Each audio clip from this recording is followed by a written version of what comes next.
I'm Isabella, and I'm really excited to be talking to Connor today from Cloud House. How are you? I'm very well. How are you doing? Yeah, not bad, thank you. Not bad. So I thought we'd start off with some quick fire questions, and I promise they're not hard. I'll start off easy anyway. So Okay. let's get going. First of all, cats or dogs? Oh, cats. I have two cats. Oh, really? I'm a dog person, I must admit. Night in or night out? Night out. Night out. Night out. What's your favorite takeaway? Oh, at the moment it changes all the time. I'd probably say like chicken wings or something like that. Like, like do you get I don't know if you guys have Bucks Bar. I don't know if that's like a Glasgow thing or something, but they do the best chicken wings. Oh my God. I cannot explain how good they are. I had them last night and I could honestly have them right now again. Love it, love that. What is your go-to drink on a night out? Gin and tonic. G&T, love that. Yes. What is your favorite venue to perform in? My favourite venue is probably King Tut's in Glasgow. Played there a couple of times, and we were there a couple of days ago, and it's just the best place to play. It's amazing. Nice. What is your dream venue to play in? Ooh, I'm gonna say probably I would say two, if that's right. I would say the Barrowlands in Glasgow because that's like it's a total iconic venue for people from Glasgow. So I would say that's probably the big one. And then I'd say Hampden Park as well in Glasgow because that's, the home of Scotland and like obviously when big touring acts come in and stuff, they all play there. And like I've been to so many gigs there over the years and it's just unbelievable. So yeah, I'd say that. It would feel like a full circle moment.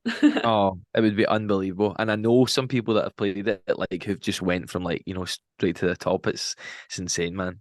Let's make it happen. And finally, if you could have a dream headliner at a festival, dead or alive, who would you go for? It would always be Green Day for me. That's my favorite band. So Really? yeah, it has to be Green Day for me. I'd go every day of the week if I could. I love that. Okay, brilliant. So, for someone who maybe hasn't heard your music before, are there any artists that you would say you kind of take inspiration from or that you sonically relate to? Yeah, I would say we take inspiration obviously from a lot of kind of our favorite artists. Obviously I said Green Day, but in terms of sonically, I would say for fans of like Sam Fender, the 1975 Inhaler, I would say that's kind of where we are at the moment. We kind of big guitar riffs, saxophone, synth, and I would say definitely along those lines. That's where we kind of sit sonically. I would say. And that's definitely why I'm into your music because I love all of those Nice, artists nice. for sure. And have you been listening to anyone recently that is maybe a bit more under the radar, a bit less known, that you think just deserves a bit more attention? I'll tell you what, I'll go to my Spotify and I'll tell you right now who I've been listening to. I've been listening to, I mean, I see it under the radar, they're doing really well, but like they're probably just about to go like massive. But I'm into like Spires, Dead Pony, and then obviously Declan Welsh, he's massive anyway, but I feel like they're just about to go to like, that next kind of level where they're obviously playing massive shows. But I'm dead into them at the moment. Very nice. I like that. So you have just released your latest single, Don't Want to Talk, but I do want to talk about it. So can you talk me through? Sorry, that was really cringe. I loved it. I'll take it. I'm going to use it myself. It's been a long day. Um, how would can you talk me through the writing process of that song? So how that came about? So it was funny. So myself and Patrick, who's the lead guitarist in the band, we were both working on two separate things. And he was working on just this these kind of guitar parts, and I was working on a melody and some words, and he sent me the kind of bare bones guitar over. And I was like, this is really weird. And the song I was writing was basically in the same key, and I recorded like a kind of voice note over it, kind of thing, and sent it back. And that's how it kind of started. And then obviously we kind of finished it as a band together. Obviously, everything else that got added into it, the sax, and we all completed it together. But I would say that was how it started. I'd been working on some words, and a melody, and it just fitted up so nicely with what Pat was working on. So it was pretty cool, to be fair. So when you write, would you say that it's quite a slow process, or do you get like short bursts of inspiration where it all just falls into place really quickly? I would say both. Sometimes it just happens. Like sometimes you're just in that zone. Maybe like a couple of days, you're like you just batter out a couple of songs or like loads of lyrics. But I tend to come back to things quite a lot. Like I'll maybe write a verse, and I don't like forcing it out because I never feel like it. I never feel like it works as well if I'm like, oh, I'll just write another second bit. Another verse. I want to actually have it mean something, and I'll try and think about it a wee bit. So that's why I'm quite careful. The guys will always say like I'm so pernickety when I write lyrics. I'm just really.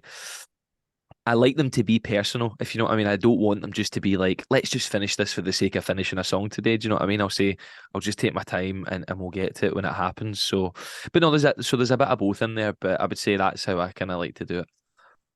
Yeah, definitely. And in the quick fire questions, you said that Mhm. your favorite gig, your favorite venue to play at, and your dream venue to play at are both in Glasgow. Now, I've Yep. spoken to quite a few Scottish artists before, and apparently there's something in the water in Glasgow, and gigs in Glasgow are just like a different thing. So, what am I missing? Because I've never been. Have you not? No.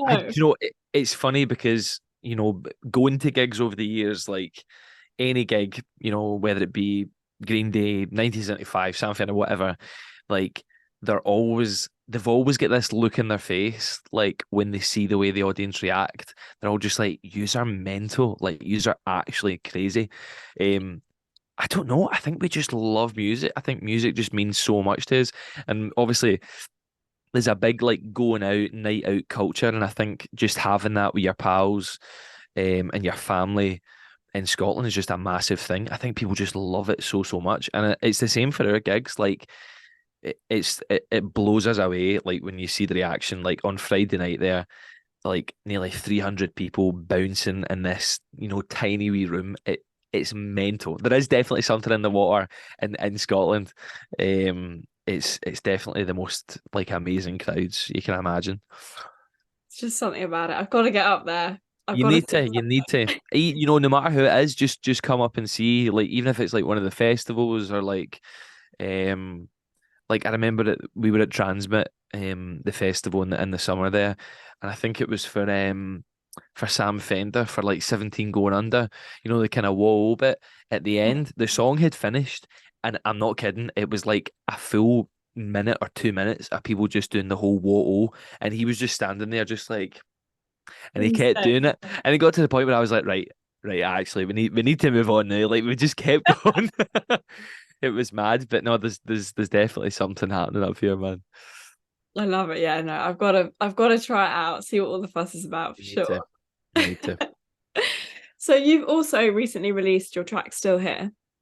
So I want to talk about this with regard to Don't Want to Talk. Like how was the writing process? Was that at the same time? Were they completely like separate times? How did that work out? So they were all kind of spread over the past kind of year and a half. But funnily enough, we recorded Still Here and Don't Want to Talk in January, just past. And then we finished the EP in summer. So yeah, so I would say Still Here and Don't Want to Talk were finished way before the other five tracks we've got on the EP. So that was quite interesting because we'd found the sound for those, and then finishing the other five tracks, we tried to finish in the same mold, if you know what I mean. We tried to finish with, right, well, this is what we did for these songs, and we really tried to kind of make them fit together, which thankfully they did. But it was interesting going back to listening to Still Here and Don't Want to Talk when we were recording those other five because we were trying to compare it. And it lined up really nicely. But no, that was quite a spread out process for those actually. But they still held up, and they still, we still wanted those to be our first two singles rather than, the stuff that was coming off the EP. Just because we were still so proud of those tracks. Yeah, definitely, for sure. It's a brilliant EP. You must be really pleased. Oh, thank you. I'm really chuffed with it. Like we played it live for the first time on Friday, and it went down an absolute storm. Like it was so good. I'm just really excited to get it out and, have all the tracks out because, I like to sometimes we'll listen to it like on the Google Drive and stuff. And I'm like, I can't wait for people to actually like get to hear this properly. Yeah, for sure. Well, let's talk about playing live because you're going to be doing a UK tour coming up very soon. Can you talk Yes. to me all about that? You excited? I'm very excited. So we've done two dates. We played yesterday and we're playing tonight as well. Yeah, I think the adrenaline from last week has proper like hit me today. Like all five of us are like absolutely knackered. Like, and we're like, we've only played two dates. But no, we're so excited, and we're especially excited to go down to England for the first time and properly tour. It's going to be amazing, and hopefully we're hoping to confirm another date or two in England as well. So, yeah, we're really really excited for this. It's so good just to get out of your comfort zone and hopefully play to new people and yeah, it'll be great. We cannot wait. Yeah, absolutely. But when you're performing live, do you have a particular thing that you use to hype yourself up? Like, do you drink something? Do you listen to something? Do you have like a routine? I like to get 10 minutes to myself and just literally just chill out because I feel like I'm totally hyped like the whole week leading up to the whatever the first gig is, and it's good just to have that moment just to be like, right, let's go do this. But as soon as you walk on stage, like, you know all those nerves and everything just disappear, and like you just get right into it. But no, I like to take just a wee 15 minutes to myself and just kind of a wee bit of breathing, and take it easy. So that would be my thing. I like that. I think I'd be like that. Most people are like, oh, tequila or have a pint, but I couldn't because I'm so focused on like, doing everything else. I'm just like, I'll have a drink. I'll have it as soon as it's over. I'm like, I'm chuffed to get a drink, but like before it, I'm just like, I just need to focus. I don't want anything to get in the road. Do you know what I mean? yeah, get in the zone, get in the zone. So coming up, apart from the tour, do you have anything else in the works that we can really look forward to? So obviously we've got this EP, and I think the plan is just to, really promote this as much as possible. We've got five new tracks, obviously off the EP, and I think, we're trying to delve into as much, social media kind of promo and stuff. And I don't know if you saw on our Instagram, but we did a video where I went round Glasgow and got a bunch of reactions. Yeah, I Um, did see that.